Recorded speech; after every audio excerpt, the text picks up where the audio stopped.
Чува! Здравейте, уважаеми зрители, какво са Погна, кучетата ни погна! Кучетата ни гонят и нещо да може да стървем от тях. Сега се тръгнахме вече. Излязаха по-нагоре. Чакай, не балаща, мам! Обаче отделе много ни гонеха. Вид мамата куче, че Танчо, как мислиш, ще ли да ни изват кучетата? Ми взема топките и хвана ги за кола. Тя да ни не блъсна тук с тази колаче. Абе! Има ли още кучета по-натам? Има кучета още. Ето тук те нагоре кафариш има един роза. Да? Той е вързан. Няма нищо, не бой. Сигурен ли си? Да, бе. Ей, Дани, къде ме заведе, ей? Какво бе, не бой се, бе? Погледни тук, какво е красиво.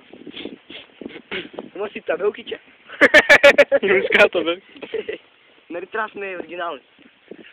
Тук нагоре фащаме пътя, завиваме наляво, после надясно, после чупка в кръста и отиваме баш направо и пада в ръката. Отиваме се идем тук, фащаме нагоре и падаме от тата в учината. Разбирате ли, уважаеми Зрители? Зрители. Извинете ме за неудобството, вървете на майка си пускат. Казах, не, глупости.